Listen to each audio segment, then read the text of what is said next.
Oke, baik. Assalamualaikum warahmatullahi wabarakatuh.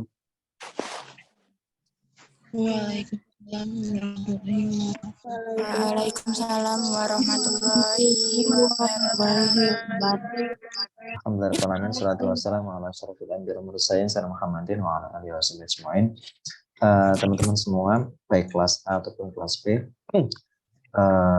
Hari ini kita akan melanjutkan pembelajaran kita tentang, kalau kemarin kita belajar tentang agama dan politik, agama dan pendidikan. Hari ini kita akan belajar tentang agama dan kesehatan. Segera tampil ya.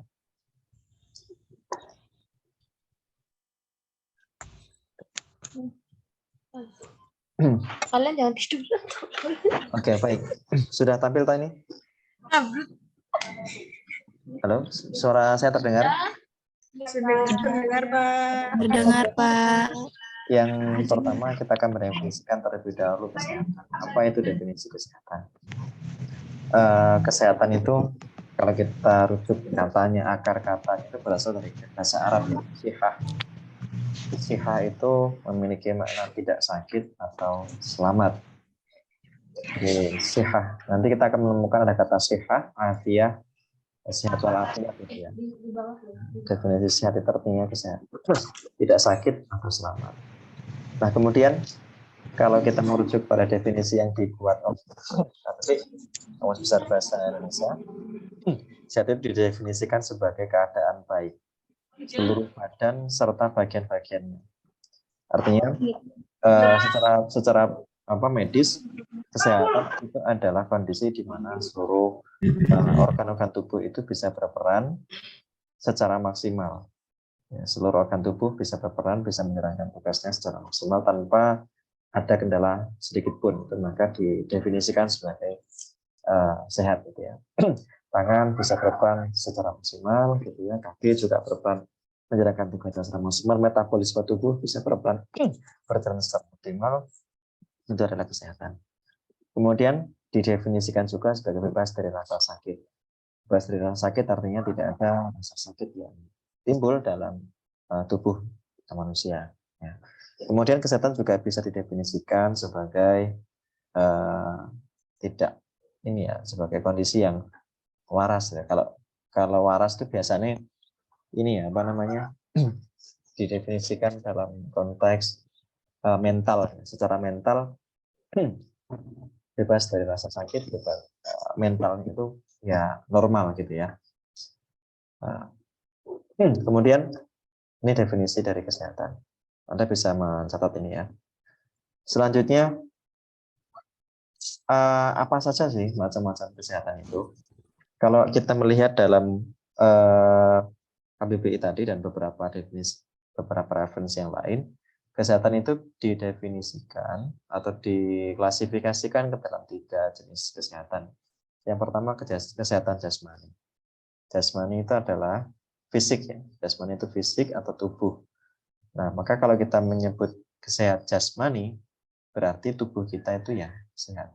Tubuh fisikal ya, mata, tangan, hidung, mulut, kaki, ya jantung, paru-paru, dan semua organ tubuh kita itu ketika ia bisa berfungsi secara normal, tidak ada yang selip, tidak ada yang rusak, tidak ada yang tidak berperan, itu didefinisikan sebagai sehat jasmani. Kemudian yang kedua adalah sehat rohani atau sehat pada aspek mental. Apa definisi sehat secara rohani?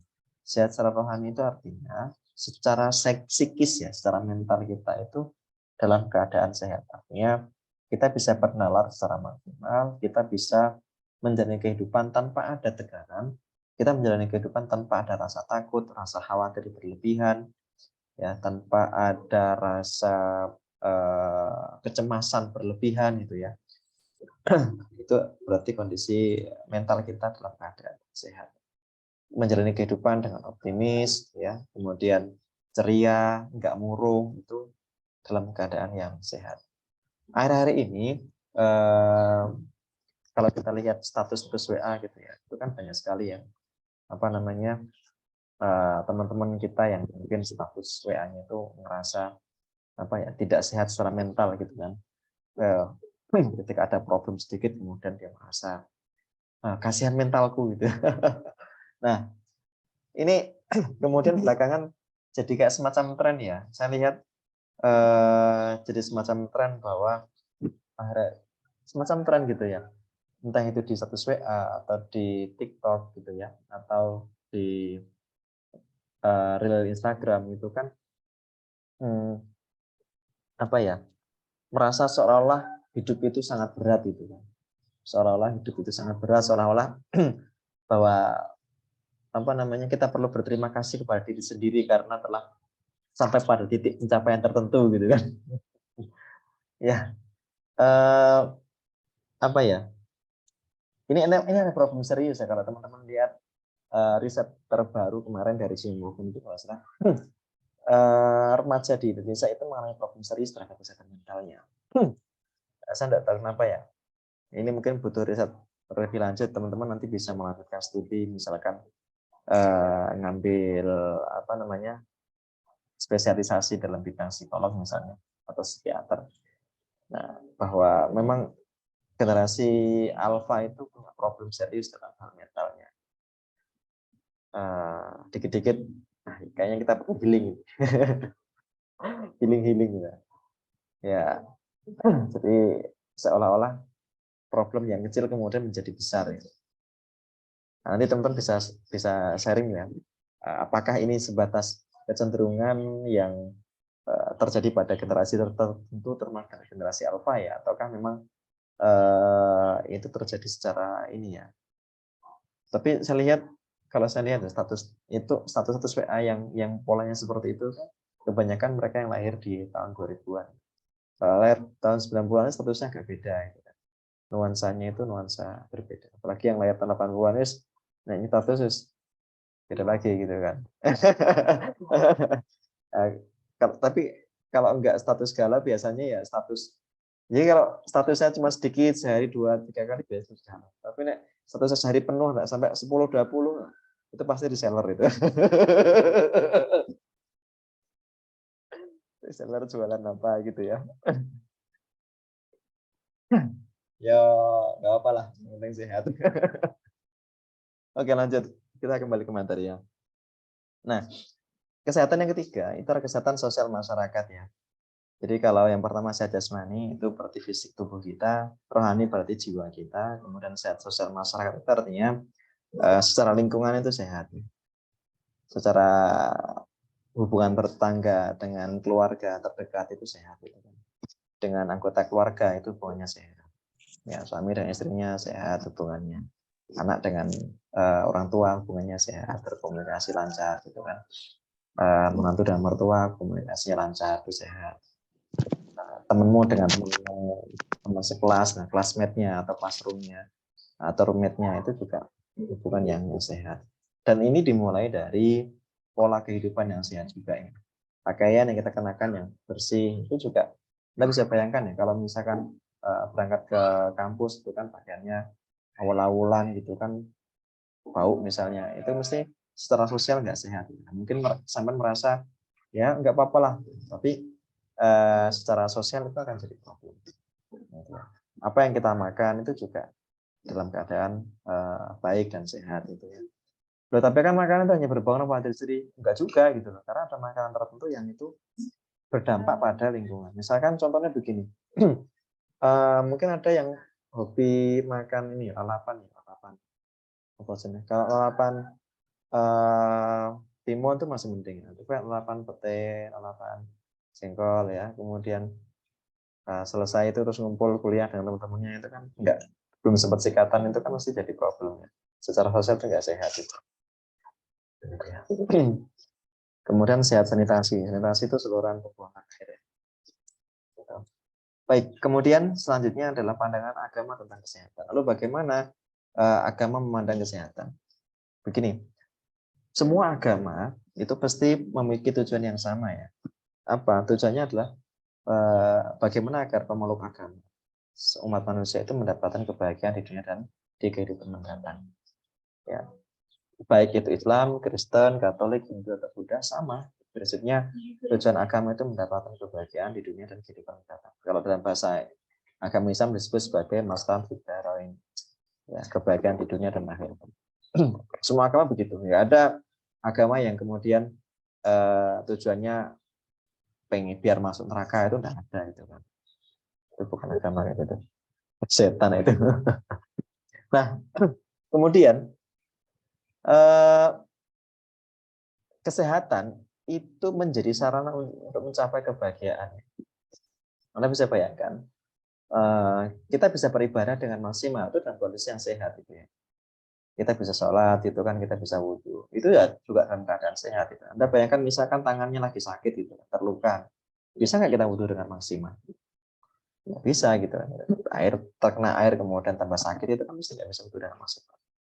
Anda sholat itu kan, tapi kakinya kemudian apa jenengnya, kakinya kesleo misalkan, nggak bisa sholat dengan maksimal, ya sambil duduk gitu kan. Tapi kan tetap sah, Pak. Iya tetap sah. Tapi kan apa ya, secara psikis kita merasa sholat yang sempurna itu merasa lebih menenteramkan di jiwa kita dibandingkan sholat dengan cara duduk, meskipun itu diperbolehkan secara agama ya, ketika dalam kondisi sakit atau kondisi yang kurang maksimal. Nah, demikian juga ini ya di akhirat, kebaikan di akhirat itu juga ketika kita dalam kondisi fisiknya sehat, kita bisa beribadah secara maksimal, kita bisa melakukan hal-hal kebaikan secara maksimal, bantu orang itu juga enteng karena kondisinya fisiknya sehat itu kan. Untuk memenuhi kebutuhan harian pun juga lebih mudah, bekerja juga lebih mudah, belajar pun juga lebih mudah. Ya. Hari ini kan saya tadi kemarin sempat lihat di daftar hadir ada beberapa teman yang sempat beberapa minggu sakit kan, belum bisa aktif lagi kuliah itu kan. Ya, kesehatan itu apa ya, menjadi modal dasar ya kan. Modal dasar untuk melakukan berbagai aktivitas. Semua aktivitas modal dasarnya adalah kesehatan. Kita nggak bisa melakukan aktivitas apapun kalau kondisinya tidak sehat. Modal dasarnya kesehatan.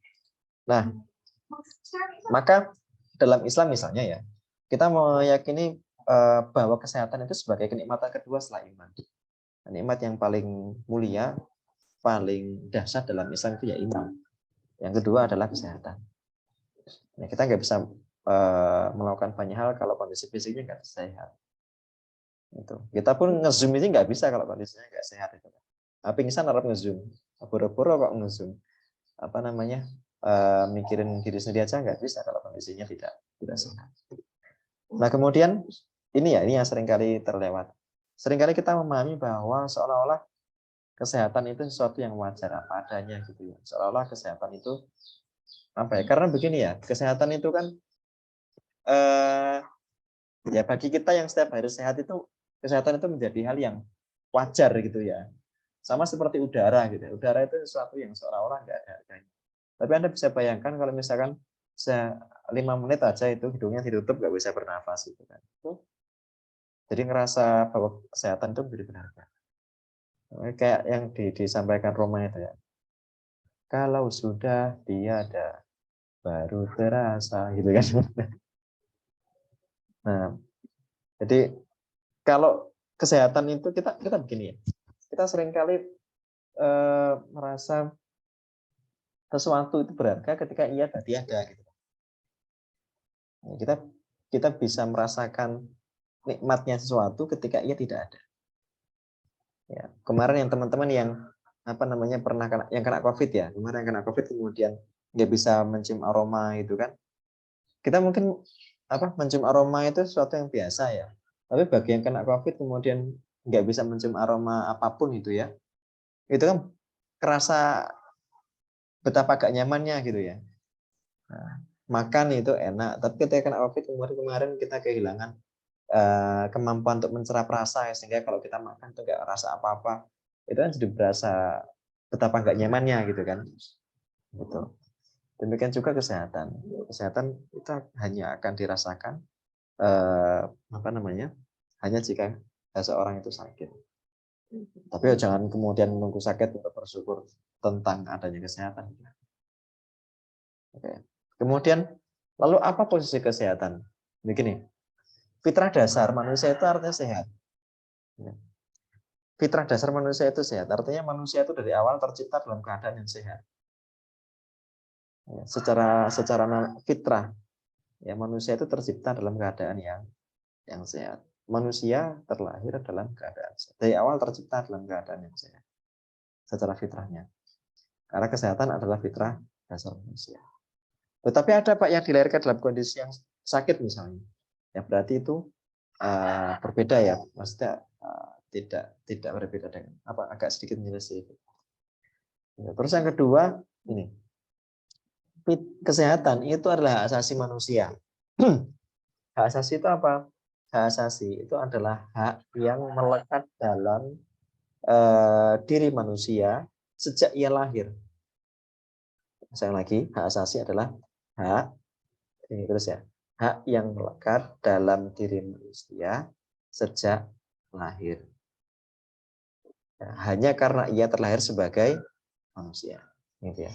Jadi hak asasi adalah hak yang melekat pada diri manusia sejak ia lahir, hanya karena ia terlahir sebagai manusia. Ini adalah hak asasi manusia. Nah, kesehatan itu termasuk salah satu hak asasi manusia. Makanya ini hati-hati ya teman-teman, apalagi yang di dunia kesehatan ya. Di dunia kesehatan misalnya.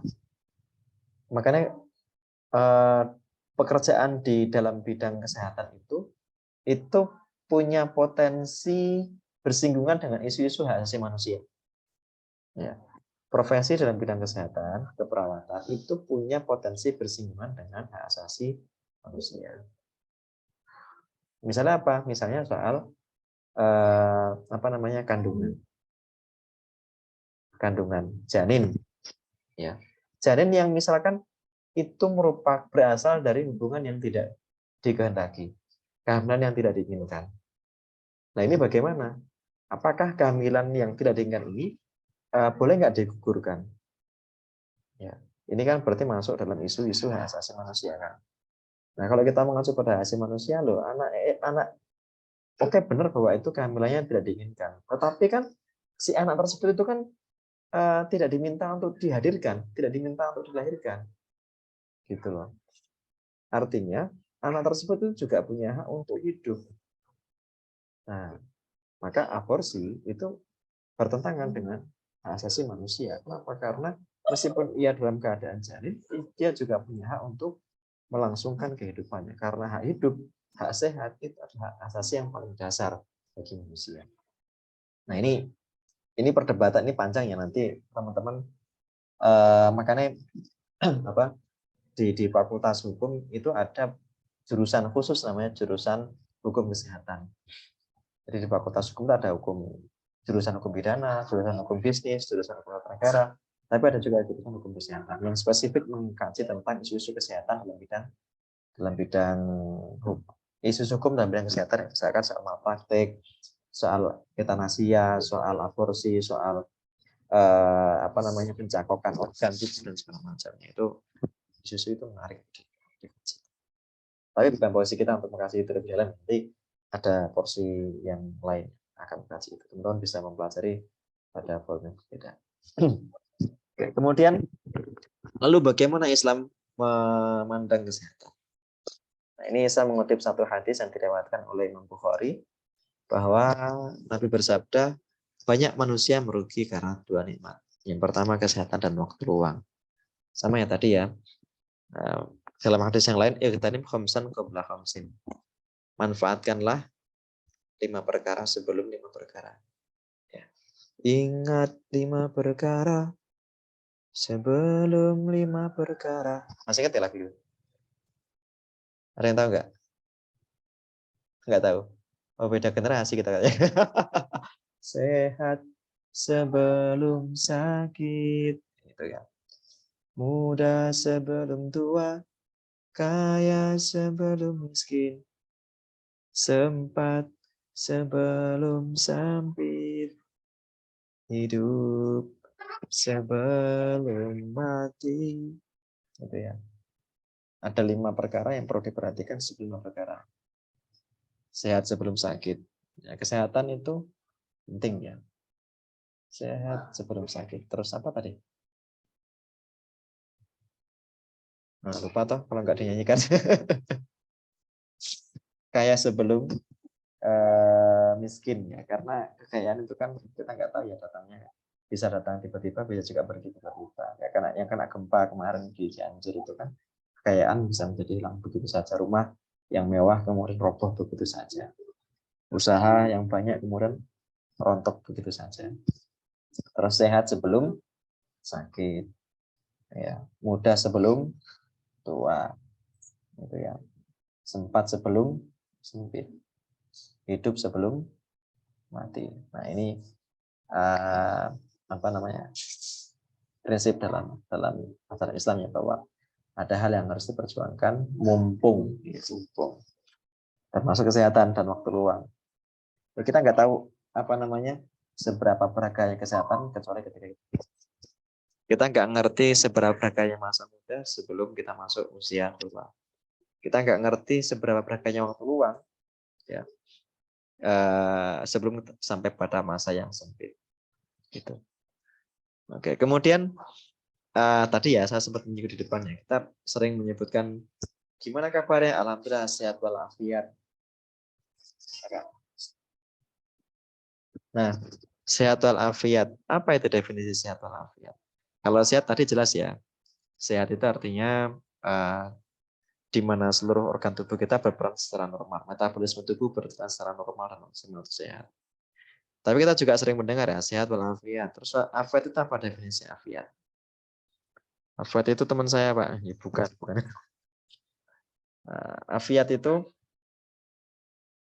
ini, Qurasyab dalam tafsir Al-Misbah mendefinisikan afiat itu sebagai perlindungan Tuhan untuk hambanya dari segala macam bencana dan tipu daya. Nah, jadi afiat adalah perlindungan Tuhan untuk hambanya dari segala macam bencana dan tipu daya. Nah, afiat ini diperoleh dengan ketaatan kepada Tuhan. Jadi kalau kesehatan itu wujudnya berupa kondisi fisik yang berjalan secara normal, mental yang tidak ada beban. Nah, kalau afiat itu kondisi kita yang terbebas dari bencana dan tipu daya. Gitu. Misalkan kayak kemarin yang kena gempa, gitu. Tapi ada beberapa. Kayak teman saya kemarin ada orang Cianjur. Ada Cianjur, kebetulan dia pas hari H gempa itu pagi hari dia ke ke Bogor karena kebetulan ada acara ke Bogor. Nah, terus habis zuhur mau pulang kemudian dapat informasi ternyata di Cianjur gempa.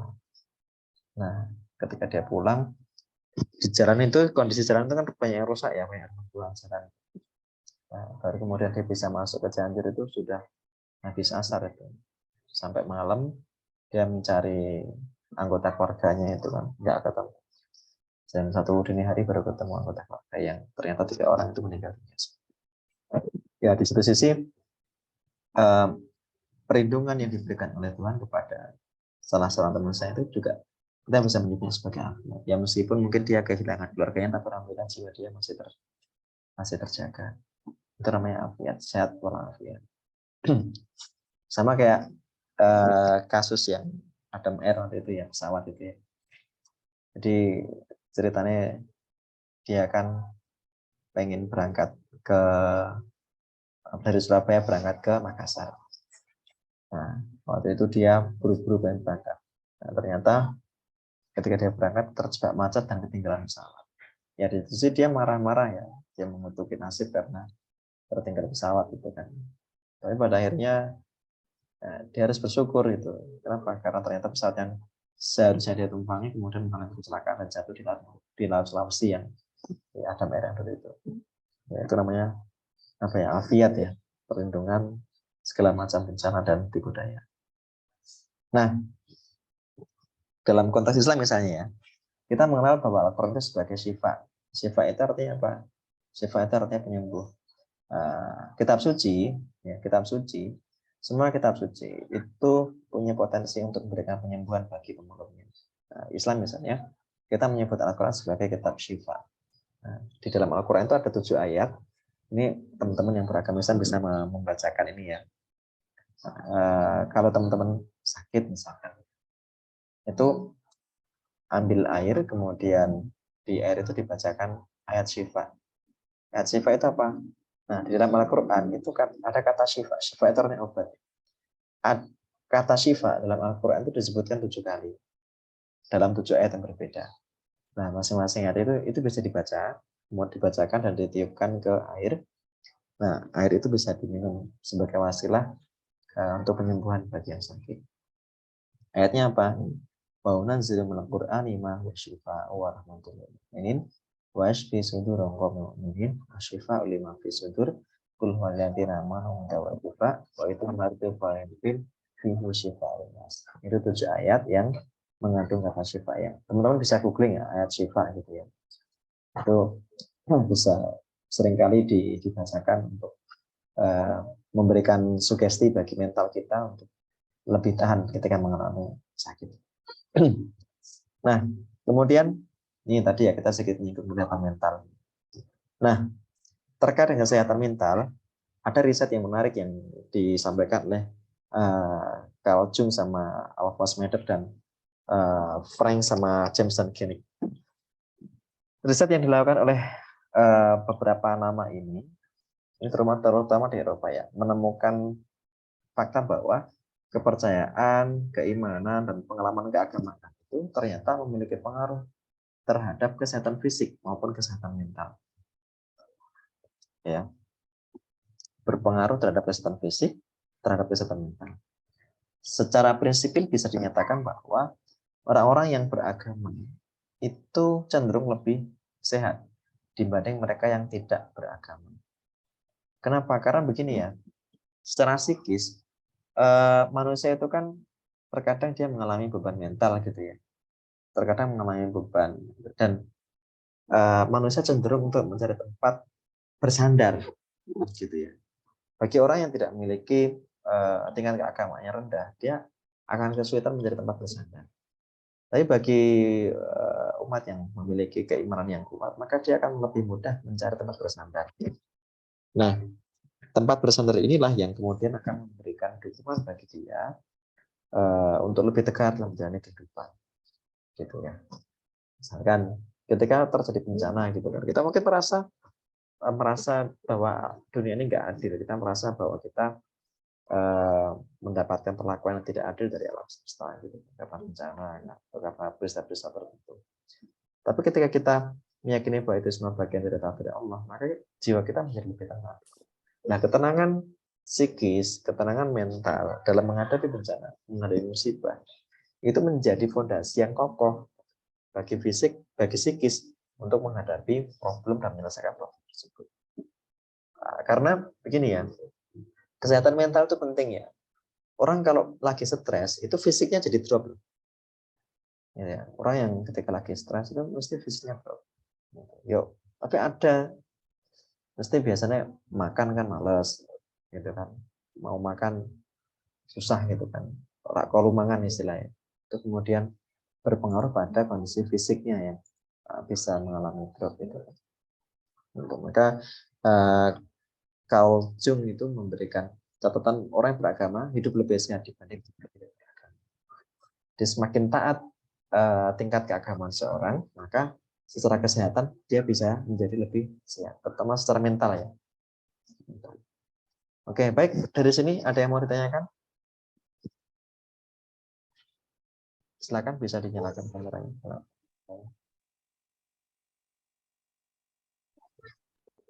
Tidak ada? Tidak, Pak. Tidak, Silakan, Pak. Elva. Sudah, Pak. Sudah, Pak. Cukup? Tidak ada, Pak. Oke, baik. Kalau tidak ada yang bertanya, untuk pertemuannya kita sambung lagi untuk depan ya. Maaf, Assalamualaikum warahmatullahi wabarakatuh. Waalaikumsalam warahmatullahi wabarakatuh. Terima kasih, Pak. Terima kasih, Pak. Terima kasih, Pak. Saya tutup ya.